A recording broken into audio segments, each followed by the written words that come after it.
आता विराट नगरीमध्ये प्रवेश करायचा आहे असा विचार केला एकांतामध्ये बसून. नंतर धौम्य ऋषीला धर्मराजे म्हणतायत, हे महाराज, तुमचे जे अरणी पात्र हरणीनं पळवले होते ते आम्ही परत आणलेले आहेत आणि हे तुम्ही तुमचे जतन करा, असं त्या ठिकाणी राजे धर्म धौम्य ऋषीला म्हणतात. पंचालपुरा जाऊन रावे अग्नी शुश्रूषा करुण द्वारिकेसी इंद्रसेन रतामुचे नेहिल. धौम्य ऋषीला राजे धर्म सांगतायत, आता तुम्ही पंचाल नगराला जा, पंचालपुरीला जा आणि तिथं यज्ञ याग हवन करीत थांबा, देवाचं नामस्मरण करा. आता आमचा जो काय रथ आहे का, तो रथ आमचा सारथी द्वारकेला घेऊन जाईल, अशा पद्धतीनं धर्मराजे सगळ्याला सांगतात. सर्वही बोला वचन पांडव गेले आम्हा टाकून, कोण्या स्थळी राहिले जाऊन हे न कळे सर्वता, हे न कळे सर्वता. धर्मराजे म्हणतायत, सर्वही बोला वचन आम्हाशी पांडव गेले टाकून. तुम्ही सगळेजण माझ्या संगतीला आतापर्यंत होतात आणि तुम्ही सगळेजण, तुम्हाला विचारलं कुणी तर पांडव आम्हाला टाकून गेले, कुठं गेले निश्चित आम्हाला माहीत नाही असं तुम्ही सांगा. आता कुण्या ठिकाणी राहिले कुठं गेले आम्हाला न विचारता गेले असं विचारल्यानंतर तुम्ही सांगा, असं धर्मराजे त्यांच्याबरोबर जे राहिले होते का 12 वर्षे त्यांना म्हणता येतं.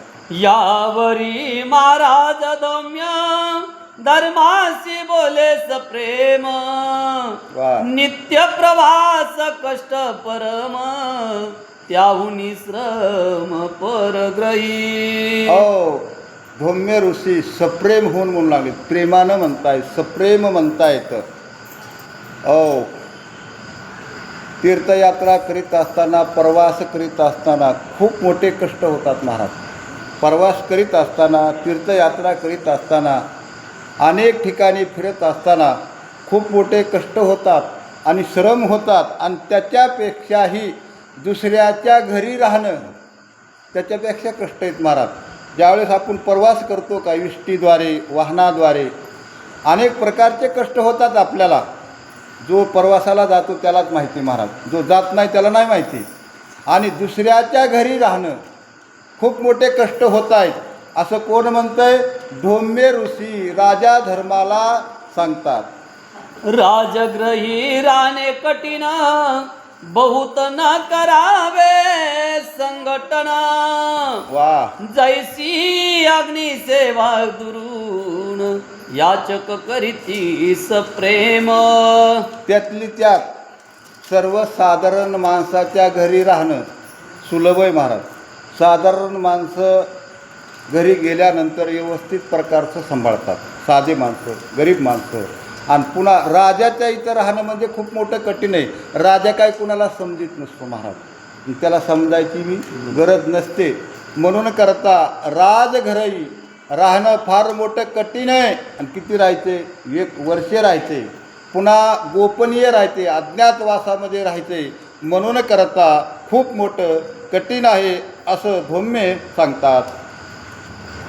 राजग्रही राणे कठीण 5 जण मिळून द्रौपदीसी करा जतन, समयोचित बोला वचन जेणे समाधान रायाचे, जेणे समाधान रायाचे. 5 जण मिळून करा द्रौपदीचे जतन. महाराज, कुठंही राहत असताना, कुठंही जात असताना स्वतःची धर्मपत्नी सांभाळावं लागते महाराज. हा धर्म आहे. म्हणून धौम्य ऋषी सांगतायत 5 जण मिळून करा द्रौपदीचे जतन. होय, आपण सुद्धा कुठेही प्रवासाला जात असताना, कुठेही राहत असताना आपली पत्नी व्यवस्थित सांभाळली पाहिजे, तर संसार व्यवस्थित चालतो. आणि पत्नी जरी नाही व्यवस्थित सांभाळली ना, बघायला भेटतं महाराज त्या घरातला तमाशा कसं काय होतो ते. आणि होतोच महाराज. पत्नी व्यवस्थित नाही सांभाळली की निश्चित तमाशा झाल्याशिवाय राहणार नाही. म्हणून करता 5 जण मिळा आणि आपल्या पत्नीचं संरक्षण चांगल्या पद्धतीनं करा. तिला जीव लावा आणि वेळोवेळाला विचार विनिमय करा.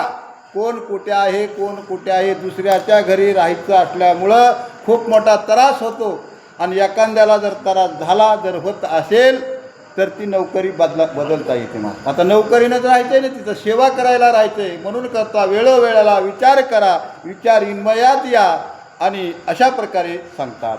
वेदाचे अंतर पाहता सम्यक फुटती जैसे शास्त्राचे अर्थर्क वाह. तैसे रायाचे चित्त पावोनी देक कार्यभाग करावा. कार्यभाग करावा. वेदाचं अंतर पाहिल्यानंतर, वेद वाचल्यानंतर, वेद अनुभवल्यानंतर त्याला अर्थ फुटल्या जातात. श्रुती निर्माण होते महाराज. त्याच्यामध्ये वेदामध्ये श्रुती निर्माण होते, प्रश्न निर्माण होतात, उत्तरं निर्माण होतात. आणि तशाच पद्धतीनं राजापाशी राहत असताना त्याचं मन जाणून त्याच्या अनुचित जसं मन आहे त्या पद्धतीनं वागा. जसं वेद वाचल्यानंतर श्रुती निर्माण होतात महाराज आणि त्या श्रुती निर्माण झाल्यानंतर त्याचे तर्क वितर्क काढून पुढं व्यवस्थित असताना तुम्ही बघितल्या जातं. आणि त्याच पद्धतीनं राजापाशी राहत असताना, राजाची सेवा करीत असताना राजाच्या मनामध्ये तर्क वितर्क निर्माण होतात आणि त्याला अनुसरून त्या ठिकाणी त्याची सेवा करायची आहे असे धौम्य ऋषी राजा धर्माला, पाची पांडवाला सांगतायत. ना बसावे रायाच्या सन्मुख वा. पाटी न बसावे देक वा. बहुता समीप निशंक न बसावे संघटनी. न बैसावे संघटनी. राजाच्या पुढं बसू नये, राजाच्या पाठीमागं बसू नये, राजाच्या समीप बसू नये आणि राजाच्या संघटितमध्ये सुद्धा जास्त बसू नये महाराज. होय, राजाच्या पुढं सुद्धा जास्त बसू नये म्हणून सांगितलं. राजाच्या मनात कधी काय येईल निश्चित सांगता येत नाही. म्हणून राजाच्या पुढं बी जास्त वेळ बसायचं नाही, राजाच्या पाठीमागेही जास्त वेळ बसायचं नाही, राजाच्या सन्मुखसुद्धा जास्त वेळ बसायचं नाही, राजाच्या संघटितसुद्धा राहायचं नाही. कामापुरता मामान, ताकापुरती आजी. आजीला लाळा कवर लावायचा ताक भेटूस तर, मामापाशी कवर राहायचं काम होस तर. तशा पद्धतीनं राजाच्या समोर समय उचित राहायचं, जास्त वेळ राहायचं नाही. अशा प्रकारे धौम्य ऋषी पांडवास सांगतात. बहुत दूर जाऊनी न बसावे रायापासूनी.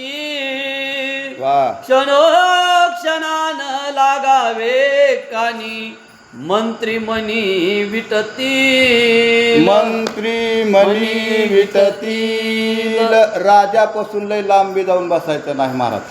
मग राजाच्या योजना भेटत नसतात, घरकुल भेटणार नाहीत, होय विमा भेटणार नाही, अनुदान भेटणार नाही. जे राजाचे जे काही योजना आहेत का, योजनेमध्ये बसणार नाहीत, तुमचं नावच वगळणार राजा. म्हणून करता राजापासून लय लांबी जवळ जायचं नाही. राजाच्या मनामध्ये आपलं नाव लक्षात राहिलं पाहिजे. म्हणून राजापासून जास्त दूरबी नाही राहिलं पाहिजे. आणि राजाच्या कानात बी लय जवळ जाऊन बोलायचं नाही. राजाच्या कानामध्ये जर तुम्ही सदा सर्वदा जर जवळ जाऊन बोललात, ते मंत्रिमंडळ असतं समोर बसलेलं महाराज. आता मोदी बसल्यानंतर त्याच्या बाजूने कॅबिनेट मंत्री बसलेले दिसतात ना आपल्याला. अगर देवेंद्र फडणवीस बसल्यानंतर त्याच्या भोवताली जे कॅबिनेट मंत्री दिसतात ना, आपण जर त्याच्या कानाला जास्त बोललं तर ते मंत्री विटतील. कुठून आलं म्हणते हे, आता आलं राजाच्या कानामध्येच बोलायलंय आणि त्याच्यामुळं आपली किंमत कमी होते. जास्त राजाच्या कानात बोलायचं नाही, राजापासून दूर जायचं नाही. अशा प्रकारे समय उचित त्या ठिकाणी वागायचं आहे. वामात वास्तव्य पाहुनी अंतरे बसावे जाऊनी. वा. राजा वश म्हणूनी भलती गोष्ट न सांगावी. भलती गोष्ट न सांगावी. राजाच्या उजव्या बाजूला किंवा डाव्या बाजूला बसावं, पण मर्यादित बसावं महाराज. बसण्याची सुद्धा मर्यादा आहे. बसण्याचा सुद्धा सुरक्षित अंतर आहे बरं का. बसण्याचं सुद्धा सुरक्षित अंतर आहे. आता सूचक वाचक आहेत महाराज. वाचकानं वाचकाच्या पद्धतीनं बसावं, सूचकानं सूचकाच्या पद्धतीनं बसावं आणि ऐकणाऱ्यानं सुद्धा ऐकणाऱ्याच्या पद्धतीनं बसावं.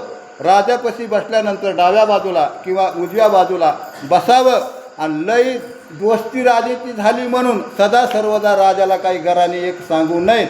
आणि तुम्ही जर घराने सांगायला जाताल आणि दुसऱ्याला नाही आवडलं तर तुमचा काटा तिथं निश्चित निघाल्याशिवाय राहणार नाही महाराज. राजाच्या मनात आलो राजा काय करीन निश्चित सांगता येत नाही, म्हणून करता तिथली मर्यादा धौम्य ऋषी राजा धर्माला सांगतात. नृप सर्प क्रशान वा. हे मित्र म्हणून ये जाण, राव झाला जरी प्रसन्न तेही सुख न मानावे. राया झाला जरी प्रसन्न ते सुख न मानावे. नरप, क्रशार आणि सर्प यांचा विश्वास कधी नाही धरायचा महाराज. राजाचा विश्वास कवा धरायचा नाही. राजा जरी दोस्त झाला तरी लिमिटमध्येच राजाबरोबर जायचं. सर्प आहे महाराज, सर्प जरी त्याला तुम्ही रोज दूध पाजित असलात तरी त्या सर्पाचा विश्वास धरायचा नाही. अग्नी महाराज, अग्नी लाईट आपण तयार केली असते, लाईट आपण तयारी केली असते. हिटर त्याच्यावर चालतं, स्टार्टर त्याच्यावर चालतं, बरोबर आहे ना. शिगडी त्याच्यावर चालते, सगळं काही त्या लाईटीवर चालतं महाराज, सगळं काही चालतं. पण एखाद्या वेळेस ठरविलं हिटर चालू असताना आतमध्ये हात घालायचा. रोज मी ह्याच्यातच आहे. हो, त्याचा विश्वास नाही धरायचा. बटनच बंद करून हात आतमध्ये घालायचा. हिटर लाईटीच्या जरी किती अग्नीच आहेत वा, अग्नी किती तुम्ही हाताळला तरी त्याला मर्यादेनं राहायचं. सर्पाला सुद्धा मर्यादेनं राहायचं आणि राजाला सुद्धा मर्यादेनंच राहिलं पाहिजे. नागासारखा राजा आणि अग्नीसारखा राजा म्हणून धौम्य ऋषी त्या ठिकाणी राजा धर्माला सांगतात ह्या तिघा जणाला हाताच्या अंतरानं